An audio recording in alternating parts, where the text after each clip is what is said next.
बड़ी और अहम खबर यह कि अमेरिका का ईरान पर हमला, केशम और सिरीक में धमाके हुए हैं। ईरान पर अमेरिकी हेलीकॉप्टर मार गिराने का आरोप है। दो अपाचे हेलीकॉप्टर गिराने का आरोप है, जिसके बाद अमेरिका भड़क गया है। डोनाल्ड ट्रंप भड़क गए हैं। ईरान की आक्रामकता का जवाब दिया जाएगा, अमेरिका कह रहे हैं। डोनाल्ड ट्रंप बोल रहे हैं अमेरिका को जवाब देना होगा, और ये बहुत ही ज्यादा इस समय स्थिति और परिस्थिति गंभीर होती हुई अब नजर आ रही है। तेज टिक्कू सर, क्या माना जाए कि अब आने वाले वक्त में ये रुकने वाला नहीं है और ज्यादा बढ़ेगा या किसी तरीके से रोकने की कोशिश होगी?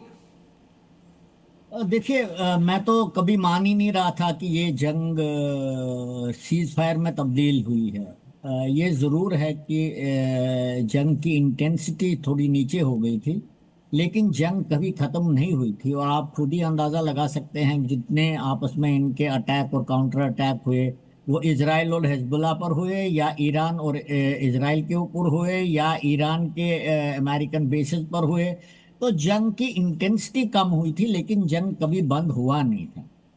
और इसकी सबसे बड़ी वजह यह है, जो अंडरलाइंग कॉजेज हैं, जो अंडरलाइंग कॉजेज मतलब जिन कारणों से ये जंग शुरू हुई थी, उन कारणों को एड्रेस नहीं किया गया, उन कारणों का कोई सोल्यूशन अभी तक नहीं निकला।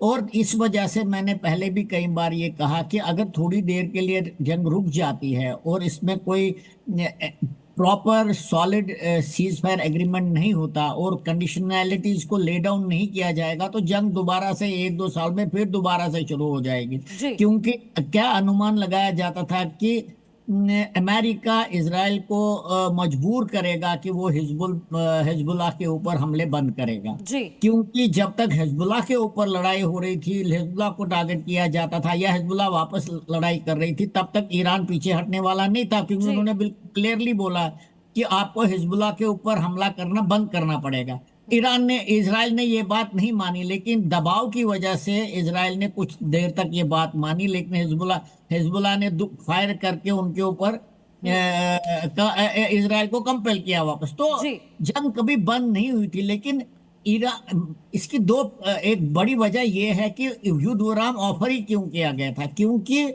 ट्रंप इस जंग से बाहर निकलना चाहते हैं। जाहिर है कि उनके बेसिस पर हमला हो रहा है, 5-6 बेसिस जो है बाहरी कुवैत एक्स्ट्रा, उन पर लड़ाई हो रही है। और दूसरे और मुझे लगता है कर्नल मलिक, जिस तरीके से F-35 के हैंगर्स को पर अटैक किया जा रहा है, टिक्कू सर अभी बता भी रहे कि एक छोटा सा पॉज था, लेकिन अब डोनाल्ड ट्रंप ये कह रहे हैं कि अब इस वॉर का दी एंड होगा। लेकिन ये क्या मुमकिन आपको अब तक इस तरीके से सबसे लगता है?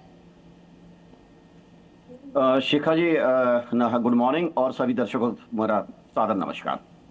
देखिए, जो स्थिति अभी चल रही है और ये फ्रेश जो अटैक आया है, इसके सिलसिले में आप ये देखिएगा, देखिए ये वॉर कभी एक्चुअली रुका ही नहीं था। ये टैक्टिकल पॉज था और टैक्टिकल पॉज अमेरिका की रिक्वायरमेंट हो गई थी। रिक्वायरमेंट ये हो गई थी कि जितना, चूंकि वो देखिए दूसरे की जमीन पर आके लड़ना, दूसरे के सी वाटर्स में आके वहां पे एक लड़ाई लड़ना, ये इतना आसान नहीं होता है, भले ही उनके कितने भी बेस जीसीसी कंट्रीज में क्यों ना हो। इसके साथ साथ चूंकि एक्सेसिव एग्जॉस्शन ऑफ जो मिसाइल्स था और एक तरह से इंटरसेप्टर्स था, उसका भी कंसर्न अमेरिका को आ रहा था। लेकिन इस पॉज का, इस टैक्टिकल पॉज का ईरान ने भी भली भांति उपयोग किया है, अपने आप को रियाम किया है, रीऑर्गेनाइज किया है, अपनी फोर्सेस को दोबारा से तैयार किया है, जो कि एक ऑपरेशन के दौरान कुछ चीजें ऐसी हो जाती हैं कि जिनको रिऑर्ग करना बहुत जरूरी हो जाता है। आप अगर ध्यान देंगे इस पॉज के दौरान, आप ये देखिए चाइना का रोल, चाइना के अंदर कितनी विजिट्स हुई, सभी वर्ल्ड की, इवन ट्रंप साहब और पुतिन साहब और अरागची साहब, सब लोग चाइना के साथ जाकर के इतनी विजिट्स के दौरान कुछ ना कुछ उन्होंने वहां पे अपना एक तरह से ईरान को गेन हुआ है।